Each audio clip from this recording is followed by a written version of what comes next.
Hai halo, di video ini saya akan sharing mengenai bagaimana caranya untuk menghubungkan jaringan lokal yang berbeda ISP supaya bisa saling terkomunikasi. Implementasinya untuk network yang seperti ini banyak digunakan untuk perkantoran atau perusahaan-perusahaan yang memiliki kantor lebih dari satu. Umumnya ada kantor pusat dan kantor cabangnya. Untuk cara menghubungkannya, saya sarankan di sini menggunakan router MikroTik supaya lebih mudah dalam konfigurasinya dan juga lebih advance. Kalau pakai router biasa atau router lainnya bisa juga sih, ada masalah. Oke, kita langsung saja ke bagian routernya. Di sini saya simulasikan ada dua router, yang satu routernya kantor pusat, yang satu routernya kantor cabang. Untuk di router kantor pusat, di sini saya akan menggunakan segmen network 192.168.1.0. Untuk kantor cabangnya 192.168.2.0. Oke, kita ke bagian kantor pusat. Di kantor pusat ini asumsinya ada satu server yang akan digunakan atau diakses secara bersama-sama dari beberapa kantor cabang. Tapi untuk di simulasi ini saya akan menggunakan satu kantor cabang. Untuk IP servernya, di sini akan menggunakan IP 192.168.1.253. Kemudian di bagian kantor cabang nanti akan ada beberapa, atau saya kasih satu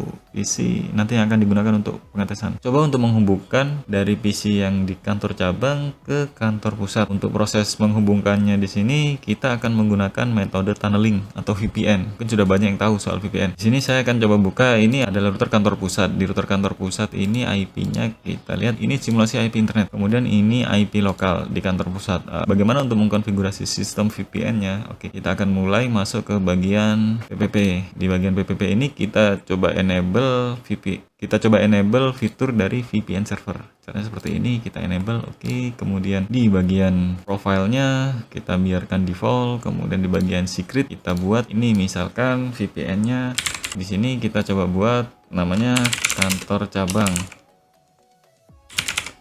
1, kemudian passwordnya kantor cabang 1. Kelihatan sama. Untuk servisnya kita menggunakan PPTP karena ini nanti penggunanya untuk beda ISP. Untuk implementasi PPTP atau VPN ini saya sarankan di bagian kantor pusatnya menggunakan IP public supaya dia bisa didial dari masing-masing cabang. Kalau untuk cabangnya bagaimana? Cabangnya bebas, bisa menggunakan IP lokal. Kalau mau IP public juga nggak apa-apa. Kemudian local address ini akan kita tentukan. Misalnya kita akan pakai segmen IP 10 supaya 10 1 remote address. Remote address ini nanti IP yang akan diterima oleh router kantor cabang. Ini kita buat IP-nya 2. Setelah itu kita apply. Setelah kita apply, kita sekarang pindah ke bagian router kantor cabang. Di bagian router kantor cabang ini untuk internetnya ini IP simulasi, jadi internetnya sudah ada IP-nya. Kemudian ini IP segmen IP lokalnya 192.168.2.1. Nanti dari kantor cabang ini PC yang digunakan untuk testing IP-nya 2.253. Oke, di sini kita sekarang coba hubungkan. Jadi kita sudah buat VPN-nya. Untuk di sisi kantor cabang VPN kliennya kita sama ke bagian PPP, kemudian di bagian interface ini kita buat pakai PPTP client, PPTP out, atau ini bisa kita ganti jadi kantor pusat, kemudian dialnya. Nah, ini kita tadi sudah tahu asumsinya IP public dari kantor pusat adalah, coba kita buka dulu bagian router kantor pusatnya. IP dari ini IP public dari yang kita gunakan adalah IP public dari router kantor pusat. Oke, kita pasang di sini IP-nya, kemudian usernya kita buat user yang tadi kantor cabang 1, passwordnya kantor cabang 1. Kemudian profilnya coba default saja. Setelah itu bisa kita oke atau kita apply. Setelah user dibuat kita bisa apply. Nah, ini langsung running.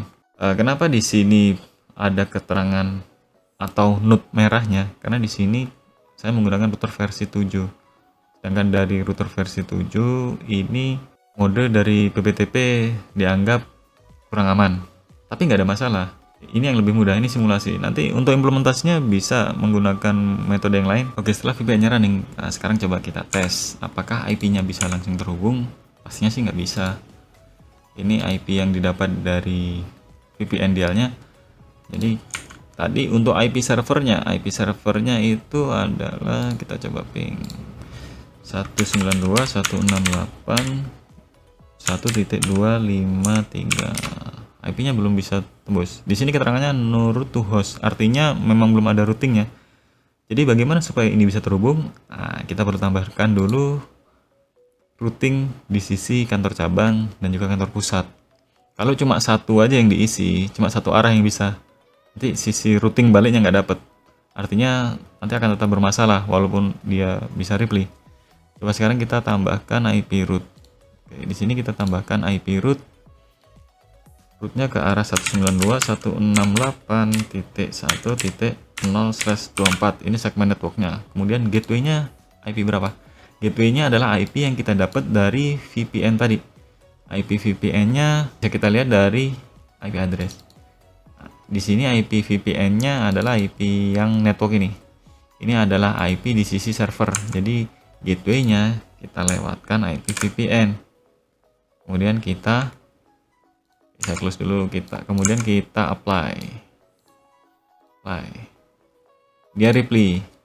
Tapi nanti ini implementasinya masih belum jalan dari lokalnya. Oke, kita ambil contoh.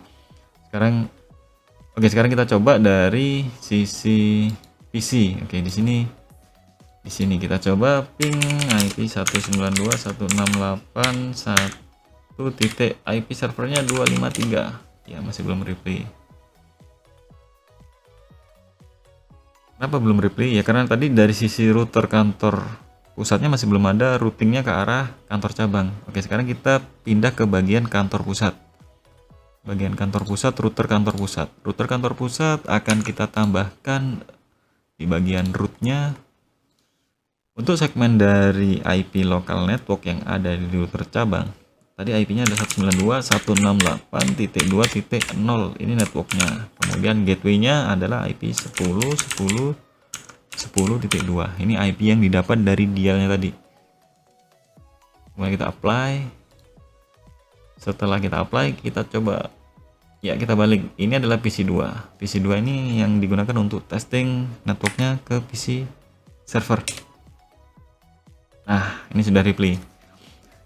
Oke, jadi untuk menghubungkan dua network yang berbeda dengan menggunakan ISP yang tidak sama juga, artinya ISP-nya berbeda juga, caranya seperti itu. Kita tambahkan namanya static route. Untuk metodenya sendiri, simple seperti yang sudah dilihat barusan, cuma perlu ditambahin dari dua sisi dan kemudian kita tes dan pasti running. Oke, sekian video dari saya, semoga membantu. Jika ada yang perlu ditanyakan, bisa komen di bawah. Terima kasih.